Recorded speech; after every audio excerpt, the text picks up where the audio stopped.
नमस्कार, मैं हूं आपके साथ कोमल गुप्ता। आप देख रहे हैं वॉइस टीवी यूपी और हमारा नया चैनल वी भारत। खबरें सबसे तेज और सबसे पहले देखने के लिए वी भारत चैनल को सब्सक्राइब कीजिए।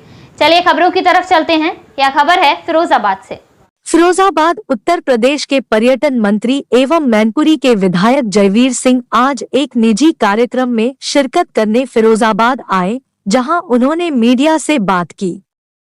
हथनीकुंड बैराज से पानी छोड़े जाने पर ओम प्रकाश राजभर के एनडीए में शामिल होने पर सरकार द्वारा यूसीसी कानून पर ओवैसी के विरोध पर अपनी प्रतिक्रिया दी।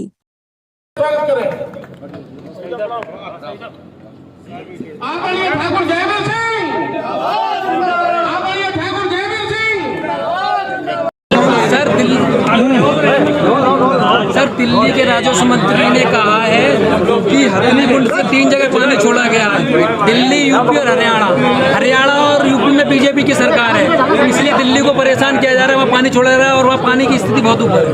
अगर पानी भी राजनीति के आधार पर बहने लगेगा तो मुझे लगता है इससे ज़्यादा तो कुछ बचा ही नहीं फिर कहने को। इसमें कोई राजनीति नहीं होनी चाहिए, लेकिन ये सही है कि एक विभीषिका है, उसको लोगों को कम से कम कष्ट हो, इसके लिए सारी सरकारें अपना प्रयास कर रही हैं। उत्तर प्रदेश सरकार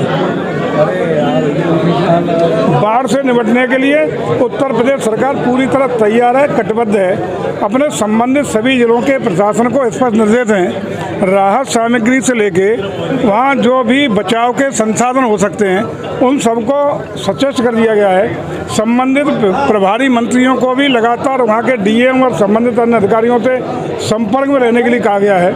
और हम स्वयं भी, बनारस मेरे पास है, बरेली मेरे पास है, लगातार शाम को वहाँ के प्रशासन से संवाद करते हैं। लेकिन प्रयास ये हो रहा है कि जो भी इस तरह की यदि कोई स्थिति आती है बाढ़ की, तो उससे निपटने के लिए पूरे प्रयास युद्ध स्तर पर किए जाएंगे।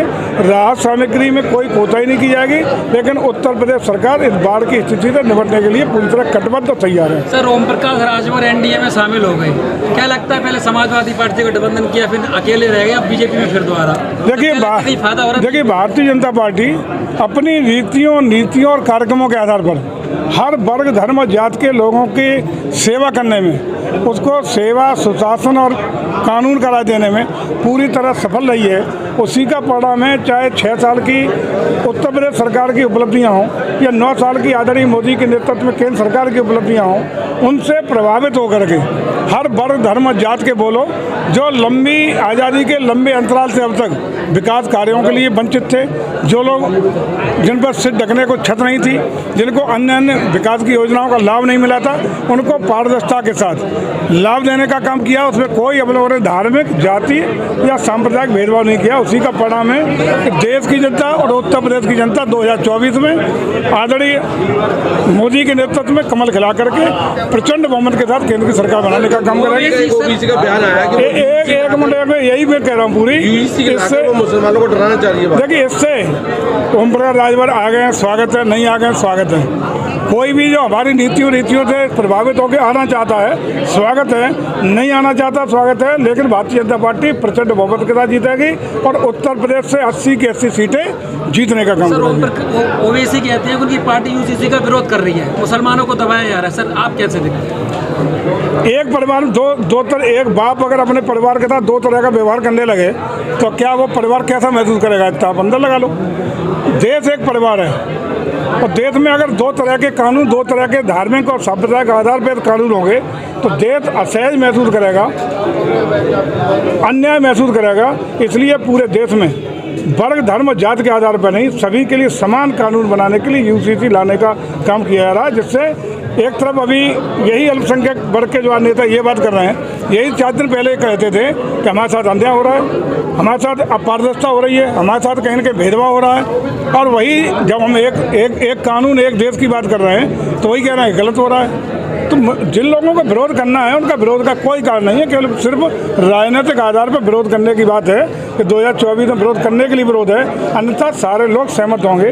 सारे बुद्धिजीवी किसी वर्ग धर्म का हो वो महसूस करता है कि देश में एक कानून होना चाहिए। तमाम ऐसे विश्व में मुस्लिम कंट्री हैं जहाँ यूसीसी लागू है। क्या यूपी में यूसीसी लागू होगा? 100%।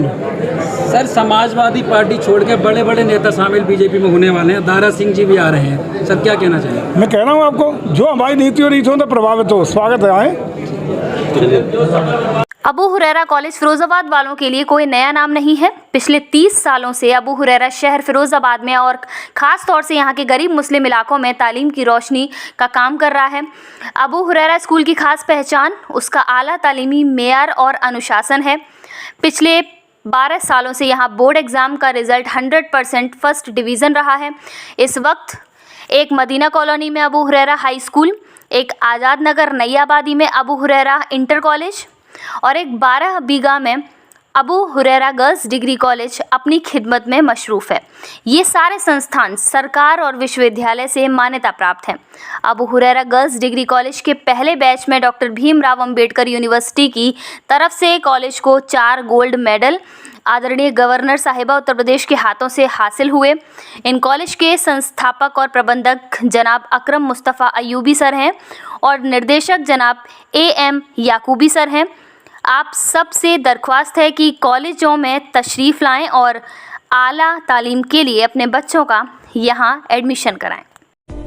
लगता है तुम्हारी सब सुन रहे हैं, तभी तो इस साल यानी 2022-23 में यहाँ 650 से भी ज्यादा रिकॉर्ड नंबर के एडमिशन्स हुए हैं। ये तो फिरोजाबाद के लोगों का प्यार और विश्वास है जो उन्होंने यहाँ के बच्चों को बेहतर शिक्षा देकर कमाया है।